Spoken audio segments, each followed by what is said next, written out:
Admin, c'est quoi ce bordel? Revenez là! Zack Patton, il faut que tu recentres ton esprit. Tu es beaucoup trop perturbé et en proie à tes émotions. Qui êtes-vous? Vous n'êtes pas Elindra? Ni l'admin? Non, je suis Laitera. Laitera? La fille de Ténéris? C'est exact. C'est un plaisir de te rencontrer, Zack.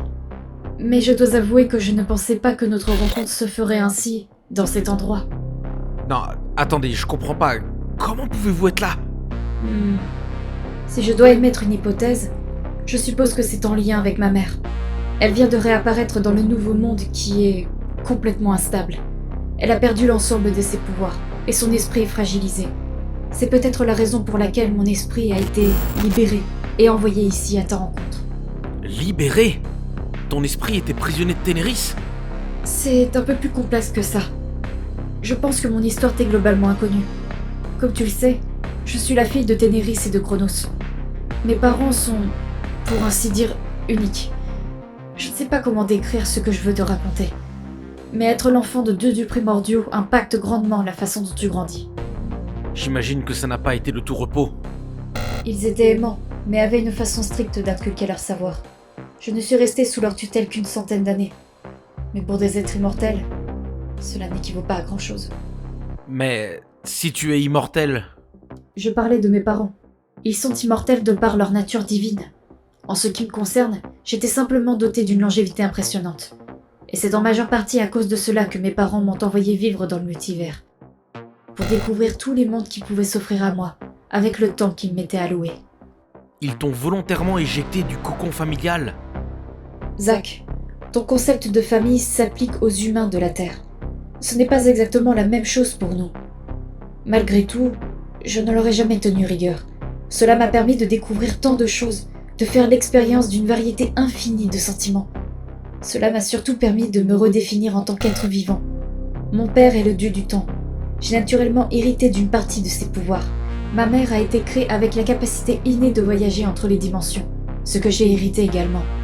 Avec ces deux pouvoirs, j'ai pu visiter tous les univers, toutes les époques, m'associer à de nombreuses civilisations, de côtoyer une bagatelle incroyable de créatures plus diverses les unes que les autres.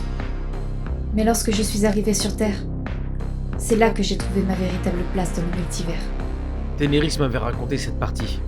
Tu es tombée amoureuse de la planète et tu as décidé de t'y installer définitivement. Oui, mon arrivée sur Terre eut lieu à la fin du XVIIIe siècle. Le monde était tiraillé par les guerres, les pandémies et les changements politiques. C'était une époque difficile. J'ai réussi à me faufiler au travers de tous ces problèmes, tout en observant les humains qui m'entouraient. Ma longévité m'a permis de disparaître des registres généraux en changeant de localisation tous les 30 ans. Je n'ai jamais vécu très longtemps au même endroit, jusqu'au jour où je fis la rencontre de mon mari, Roald Locke. Je connais ce nom. C'était ton arrière-arrière-arrière-grand-père. Je l'ai rencontré dans une des plus belles régions du monde. Il a su me conquérir avec son talent infini pour la narration.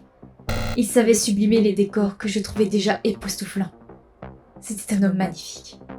Nous avons parcouru le monde pendant 2 décennies, et nous nous sommes installés ensuite dans le pays qui allait solidifier sa lignée. Et de fil en aiguille, cette lignée est arrivée jusqu'à toi.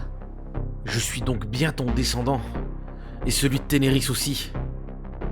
Mais en ces temps avancés où chaque être humain est recensé, personne n'a trouvé bizarre que tu ne vieillisses pas? Roald était le seul à qui j'ai confié tous mes secrets. C'est en partie pour cette raison qu'il était avec moi. Il était transcendé par mes vérités sur le monde et l'univers, mais je lui ai conjuré de garder le secret. Mais lorsqu'il était sur son lit de mort, et que mes propres enfants devinrent sceptiques sur ma nature, je fus forcée de quitter les lieux à nouveau, et de laisser mon héritage derrière moi. C'est horrible.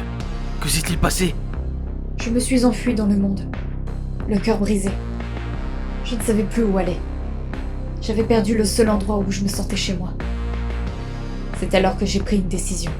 C'est à ce moment que j'ai revu ma mère, après des millénaires sans aucun contact.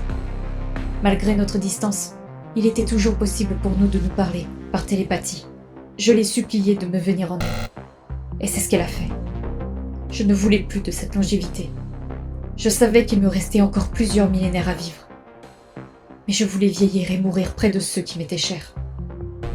Alors je lui ai demandé de me retirer ma longévité et de me laisser grandir au même rythme que les humains. Elle accepta à contre-cœur. Mon métabolisme fut changé et je sentis de manière instantanée mon corps se dégrader et subir les effets de l'âge avancé. C'est à ce moment-là que ma mère et moi, je pense que c'est à ce moment précis, que nous avons partagé un lien particulier, qui explique très certainement la raison de ma présence ici, dans l'interface.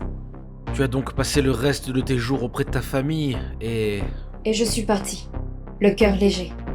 J'avais vécu une vie incroyable, je n'avais aucun regret.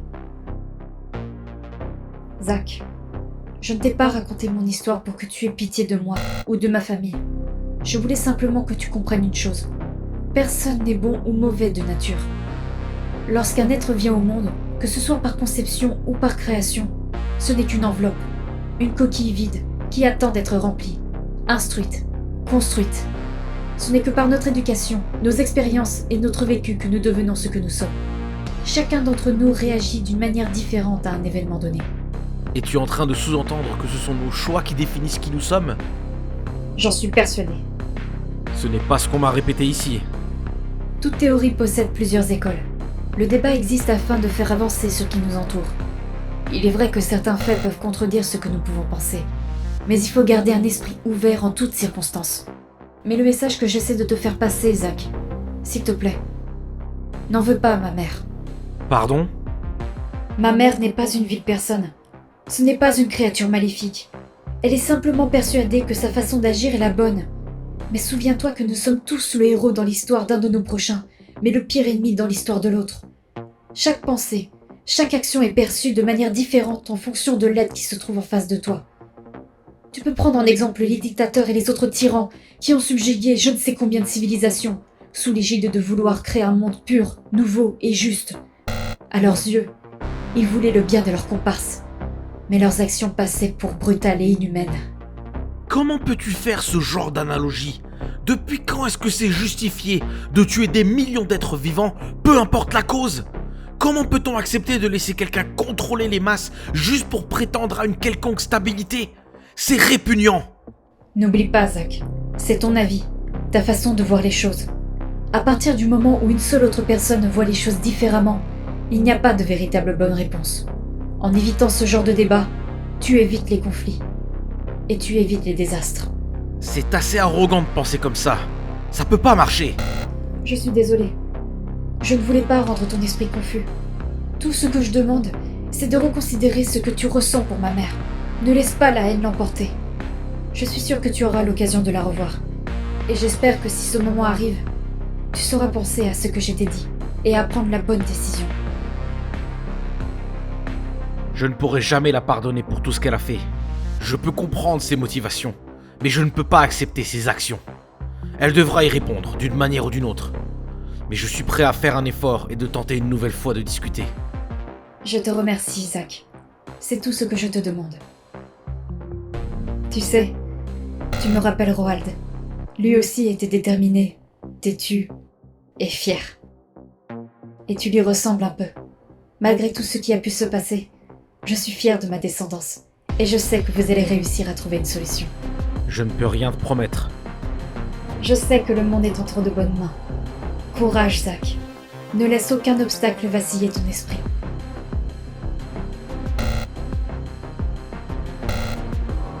Bien. Données compilées. Tu as pu t'entretenir avec les deux êtres qui sont apparus ici. Apparemment, elles se sont manifestées ici en partie à cause de l'apparition de Demetora et Ténéris dans le 5e cosmos. Leur précédent lien s'est rompu et les a amenés à moi. C'est quand même pas très clair. De ce que j'ai compris, leur présence devait servir à te recentrer, à dissiper tes doutes. Aurait-elle échoué? L'application a-t-elle été un échec? Non, je pense que je sais ce que je dois faire maintenant. Bien, mais il te reste un dernier obstacle. Encore? Cela est pourtant logique, non? As-tu trouvé une solution pour réapparaître dans le monde réel? Oh merde.